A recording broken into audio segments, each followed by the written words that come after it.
Hello. Estonia is part of Europe. Geographically already forever, economically since 2004, and we have euro since 2011. Here is my very short CV if you want to use the stop and get more acquainted with this. You are very welcome. Actually, this is what I am calling economic cardiogram. Means this is Estonian quarterly gross domestic product, real growth rate. And I am calling this economic cardiogram because, okay, if you see your doctor, you get wired and then you are on the bicycle and then on the screen you see how your heart is doing. When I am looking at cardiogram, I don't understand too much. I know when there is a stripe, then the body is dead. But if you look at this cardiogram, it may not tell you too much as well. But I have followed economic news of Estonia and Europe, independent Estonia, already last 20 years. That's why I would like to introduce you what this graph actually means. At first, what we see is that there's a kind of symmetry. We reached the bottom actually in 1994. But what happened before was not just the regular business cycle slowdown, but it was the collapse of this totalitarian, inefficient, stupid economic and political system. And as you see on the graph, we almost repeated the score in 2009.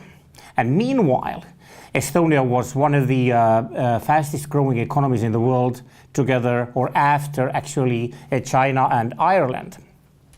Here is, again, a little bit too much information to use it in the live lecture or videotaped lecture, but you are welcome to get acquainted. Actually, Estonian liberal economic model was created in 92-94. We had the youngest prime minister in Europe. Then we had a zero growth rate in 99, but it wasn't our fault because there were two foreign shocks, East Asian financial crisis and Russian crisis. Then we didn't pay any attention to global economic slowdown in the beginning of the millennium, which is a miracle. But the last financial crisis, we participated with our own Estonian mistakes. As I told you, Estonia was really very fastly growing country, and good times are sometimes too bad times, or they lead to bad times. What happens in booming years when economy is growing like you saw 10% per year in real terms, you see what happened to labor cost, actually nominal labor unit cost. You see that Germany is very stable through the whole decade. But in Estonia, we reached very quickly we are talking about the index. 2005 is 100. You see 2009, our index was already 150. And of course, you see what happened in Latvia, and Latvia was, of course, booming even more and growing faster. Latvia reached, in 3 years, the index 180. And in the end of my lecture, we come to how this fact is influencing the international competitiveness of the country. And here you see what happened to the house prices. 2005 is again 100, and Estonia reached 170 in 2 years.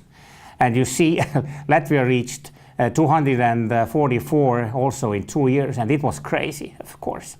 And money was too cheap, interest rates were too low, people were buying too big houses and too big cars they were leasing, they had too many tourist trips and so on, so people got crazy. Why did it happen? Of course, we can blame the Federal Reserve of the United States. This White House there is even sometimes in economic sense more important worldwide than the other White House. And you see, Americans reacted to the crisis of 2001 and 2, lowering the interest rate historically low level. It was 1%. And you see what happened to the house prices in United States as well. And then it began in United States, and then it was Iceland, and then it was Europe, and then it was Baltic states. So it's very easy to blame, of course, Americans, but actually in free country, free people are free to make right economic decisions and wrong economic decisions. What is amazing is and what I am, in the next couple of minutes, I want to share with you the experience of crisis management in Estonia. Because we did nothing very extraordinary, but we did something which was against the mainstream economic policy today. We had some reserves. Of course, later I could say that we should have had more reserves. For example, Latvia didn't have reserves, and that's why Latvia was enforced to knock the door of the IMF and to borrow the money. We sold government property. There was still some government property left, although the privatization process was quite intensive 15 years ago. We raised taxes, especially excise and sales tax, value-added tax. And we cut wages, of course, because the rally of wages in the booming years, it was really disastrous.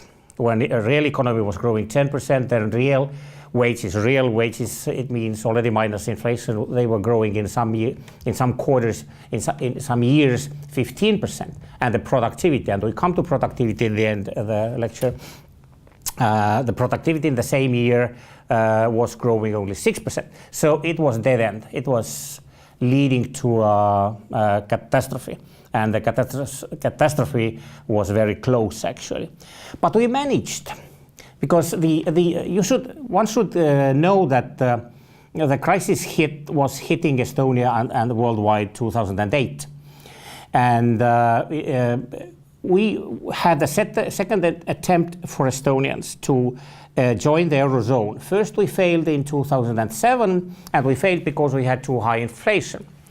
The next date for us was, or deadline for us was January 2011, and now we faced real problem balancing the state budget. Estonia has been famous of being able to balance the budget, and our government debt, for example, compared with other European countries, is one of the smallest. It is one of the smallest in the world. But now we had the real problem, and we really managed it. And to explain this to my foreign Western European friends, it's sometimes quite difficult. You probably recognize the right guy, or the guy on the right-hand side. He's the Paul Krugman, the Nobel Prize winner, the advisor to the president of the biggest economy in the world. And he's Keynesian. He's 100% Keynesian, so I could say that Keynesians are really back. And on the left-hand side, this is our president, the Estonian president. He's grown up in the United States. His English is perfect. And actually, they started to argue to each other because Estonia was coming out from the crisis very quickly. In 2000, the second half of 2009, we were already the fastest growing economy in Europe, not in the world, but in Europe. And we were very proud, saying we've done well. We created a miracle getting out from the crisis. So we were proud. But Krugman started to criticize because at first all these steps were on the last slide. They doesn't hit very much into the head of John Maynard Keynes and his followers. So what Estonia was doing was actually a little bit not so easy to understand for Krugman and, as I told you, the mainstream economists around the world. So this austerity versus Keynes, this dilemma in Estonian case was solved using the austerity methods. Basically, you know, one half a minute course what Keynes theory says. If this is the business cycle, then since 1936, when Keynes was writing his main book, we are expecting government to react. When there is a slowdown, we expect that government will intervene, and when there is a growth period, government should draw back and calm down the economy as well. And you remember this -3% budget deficit criteria established for Eurozone. It was today the Paul Krugman and today's Keynesians, they have learned only the half of the Keynes. They remember this -3, but they didn't remember that before this -3 and after that has to be +3, that in long run it should be 0, the balanced budget. So this is the yellow line, is how governments should react. What actually happened, how governments behaved last 50 years. When there was growth, they didn't shrink. In crises, they were growing, not shrinking, growing, not shrinking, and therefore we have resulted in sustainable debt crises in most these countries who had followed Keynesian ideas for a long time. What's next? Actually, this is here again the Estonian GDP cycle. For Estonia, the answer to this question depends very much how Europe is doing and will do. And we have a couple of reasons to be worried. And now we are coming to Europe as well, and what are the problems and why we should be worried about Europe. Estonia is very small and very open economy, one of the smallest and one of the most open economies if we take export share in gross domestic product. And here we have taken 4 years because maybe 1 year, based on 1 year, there should be ups and downs. So you see here that we are among first 10, actually we are the 8th, and in good, and you see, of course, Hong Kong and Singapore, they are like an exceptions. But also compared with other Baltic states, Latvia and Lithuania, Estonia is really very open country. It also means that we are very much depending on how these countries are doing, where we are exporting. At first, the table on the left, you see that actually we got rid of a lot of our export when the crisis was hitting. You see, 2008, it was 2.5 billion euros, and the next year it was 6.5. And if we take the quarter, the top quarter and the bottom quarter, then it would give you an idea that we got rid 1/3 of our export very quickly. And you also may see the numbers that we restored our export very quickly. So I'm even saying to my students that we were exporting ourselves out from the crisis. And then the other table, you see, there are our 3 main export partners are Sweden, Finland, and Russia, altogether 42%. If we take Latvia and Lithuania altogether, the first 5 then their export share is 57% almost. Now, if we are starting to make prognosis, how should Estonian economy behave or perform in coming future, then it is very important how Sweden, Finland, and Russia, and also Latvia and Lithuania are doing. Okay, Latvia and Lithuania are today growing much faster, but their share in our export is not so big. Well, what makes us worried is Sweden and Finland. You see, altogether, this is they are like 1/3. And the latest news from both of these countries are quite pessimistic, and it makes us a little bit worried. So we dropped very quickly because we were so open, and we exported ourselves out from the bottom. Here, as you see, on quarterly basis, again, our export share in gross domestic product. You see, there is the bottom in the crisis, and we exported very quickly ourselves out, and we almost reached the 100% export compared with gross domestic product. So we got rid of a lot of export, and we were exporting ourselves out from the crisis. But as I told you, as far as our main trade partners are not doing so well recently, in 1 year, now again, the latest news is that in 1 year we have got rid of 1/10 of our export. What's next? Now I'm starting to describe you some of the basic problems in Eurozone and in Europe. And the world has changed. Maybe Europeans are doing in a way or behaving in a way in economic and economic policy sense like they have done last couple of decades. But actually what is the problem is that the world has changed and the criteria of being successful have changed drastically. And it gives me a reason to say that Europe today is losing the ground, and Europe needs such a new breath, new energy. And why is the situation, as I told you, such a pessimistic for Europe? And what are these basic changes in the world? At first, what crisis it is or it was. You remember maybe in Davos recently, world leaders gathered and they declared that this is the crisis of capitalism. I would doubt about this, but I will come to this. Our Estonian Prime Minister very recently said that this is not the euro crisis, this is the crisis of some European countries who had behaved not very reasonably. Yes, this picture up right corner, this is Greece quite recently.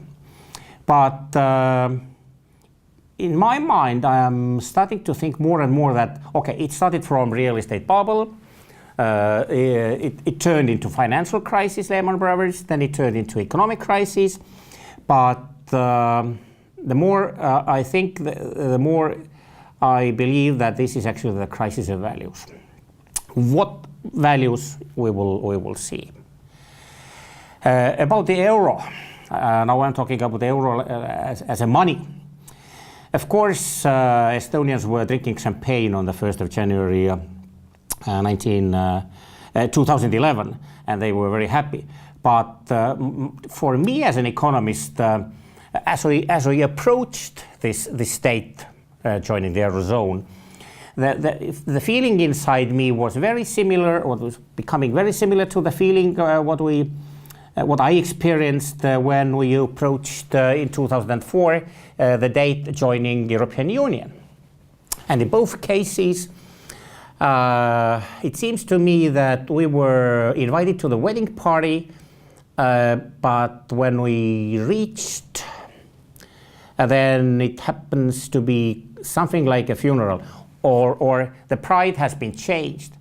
When I visited the first time my future father-in-law, I was shown this young, beautiful lady.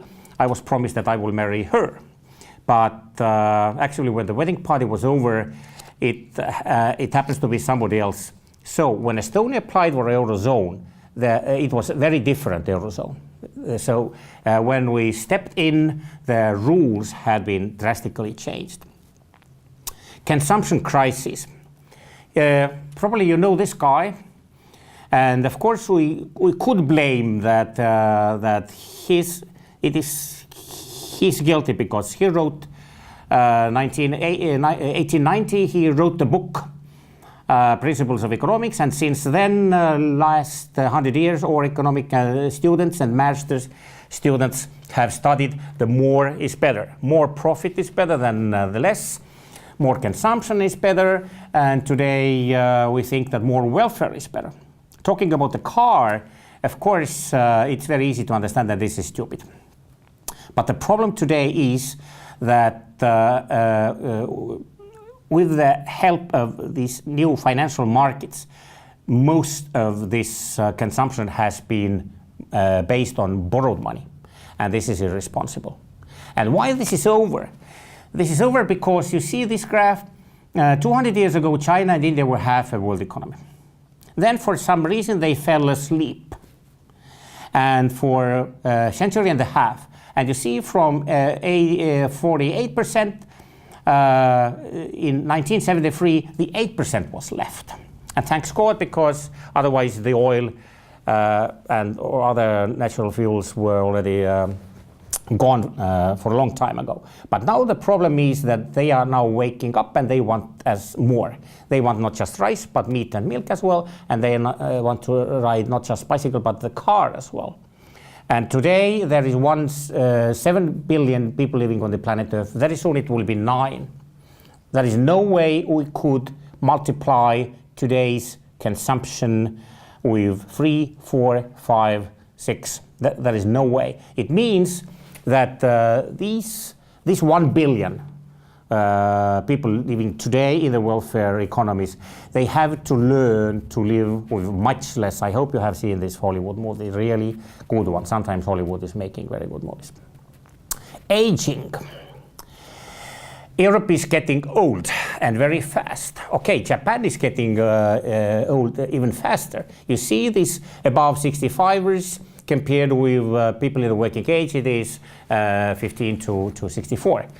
In Japan, they are getting old very fast. The red line on the right-hand side is Europe, and the yellow line is US. You see, all these continents and countries, they are getting old, but actually the problems created will be quite different.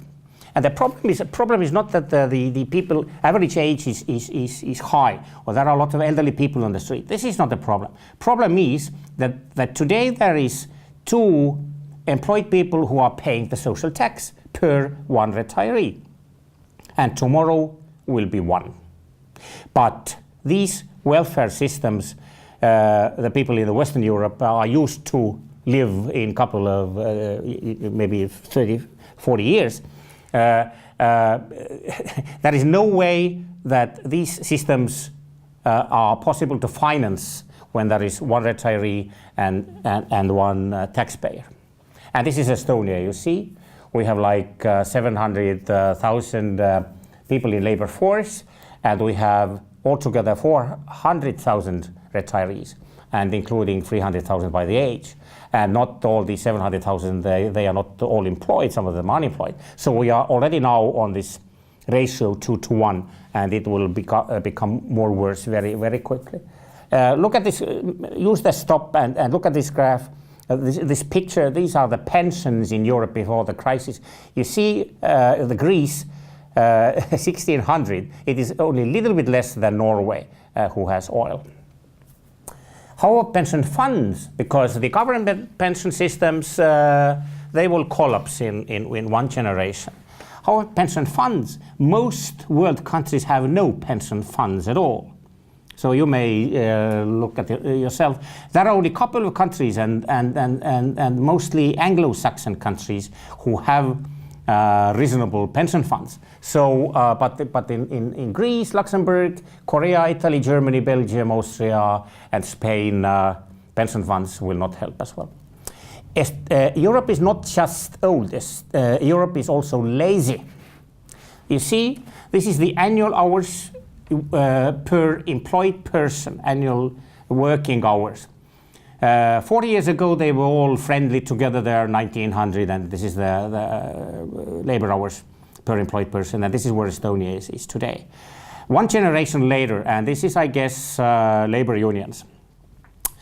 Average German is making 400, employed person in Germany makes 400 hours less.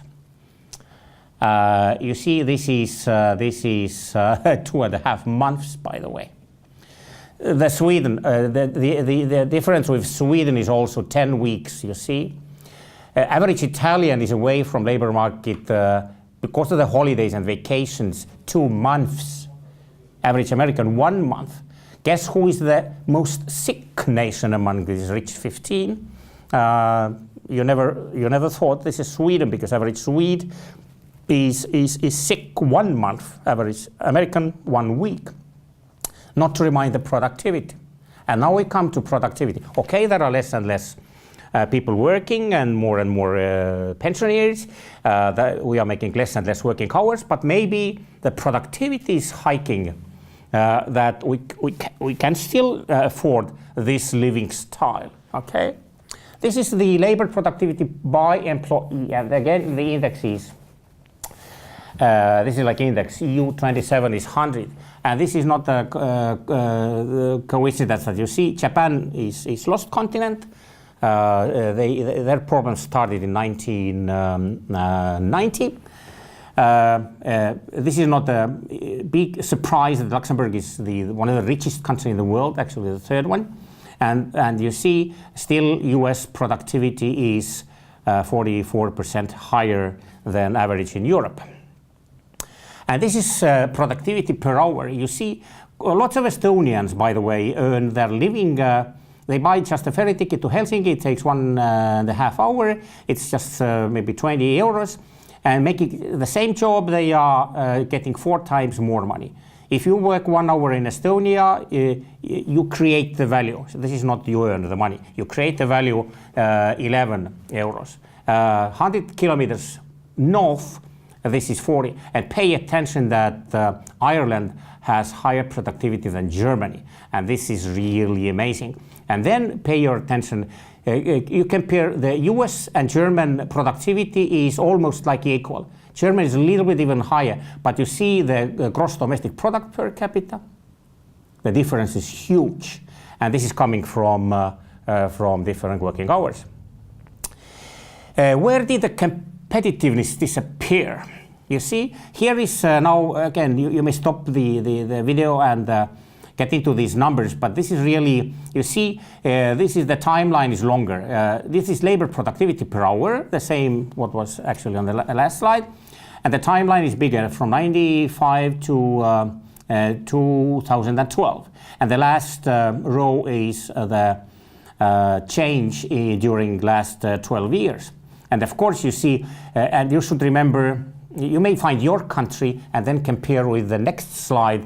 But I am Estonian. For me, this is interesting that, of course, our productivity, our labor productivity per hour was increasing 60% in 12 years. But now let's see what happened to the hourly labor cost. You see, because there is all, 2 important things: how expensive is labor and what is the outcome. And you see, if you look at the Estonian number, this is almost like 3 times higher. Then now the years we are able to compare is 1999 and 2008. And you see on the right hand row, I colored red all countries where the hourly labor cost had increased more than labor productivity. And you see, it makes me worried because most Europe is in red. And this is a problem.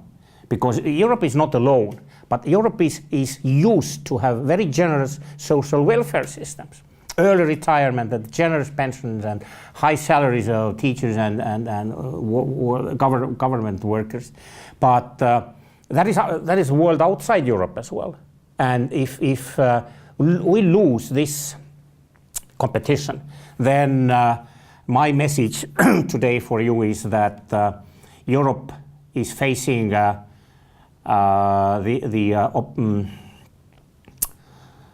situation, and very soon, where it has to learn to live with much less welfare.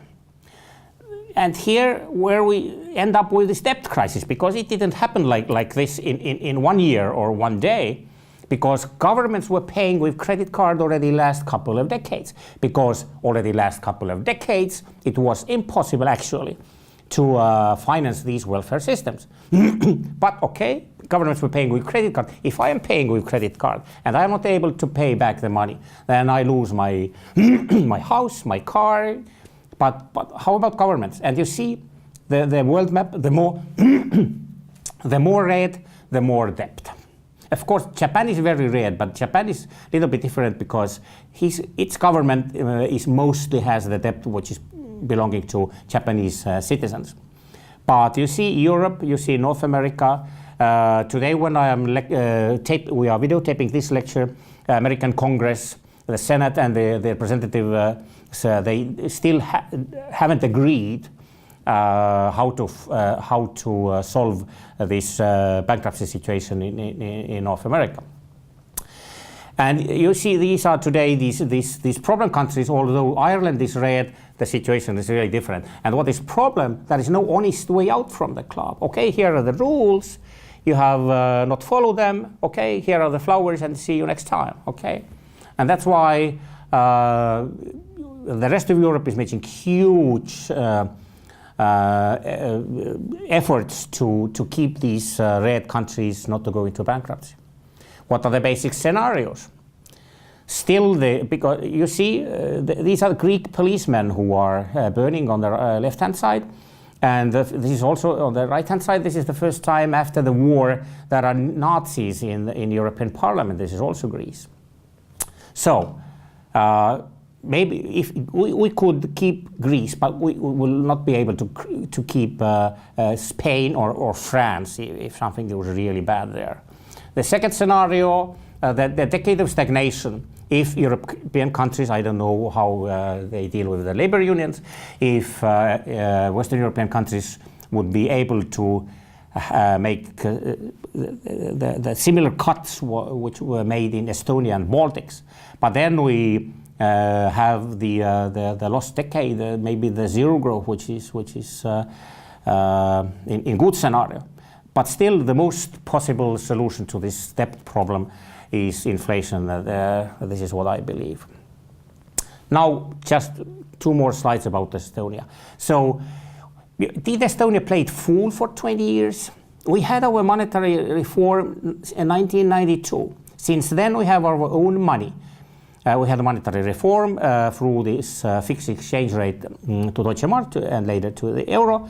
And with a currency board system, which means every single Estonian money in circulation had to be covered 100% at least with convertible foreign currency. And we were given the historic chance, because you can't believe, but 20 years ago, the average monthly salary in Estonia was 26 euros. 10 years later, 643, and today this is approaching 1,000. With fixed exchange rate. It means Estonians were getting rich very quickly. And through the inflation, because this is also unbelievable, but in 1992 the inflation rate was 1,000. Next year 90%. And still in 1998, the 9%. Since 2000, maybe we have acceptable around 5. Okay, and so through this inflation, Estonia was losing with growing labor unit cost and prices. Estonia was losing the competitiveness on worldwide markets, and you see this. Led to, in one quarter, it was before the crisis, our current account was minus 22%. So, Estonian labor became very fast, more and more expensive. Everything made in Estonia had to turn into better quality goods and services with higher speed. And today I am a little bit worried because you saw the Estonian labor productivity had increased 60%, but labor cost almost like 300%. And this is the case about lots of other European countries. So what's in the end of the tunnel? On the right-hand side, this is the downtown Tallinn. We already have some skyscrapers there, very modern, and Finnish tourists like this. We also have this countryside because the population density in Estonia is very low. The half of our territory is covered with, more than half is covered with forest. We have 1,400 lakes and 1,600 islands. So I guess that Estonia has a historic chance to combine and in the end of the day to be one of the best places in the world to live. But we need to work together with other European countries to be alive in the end of the day. Thank you for your attention.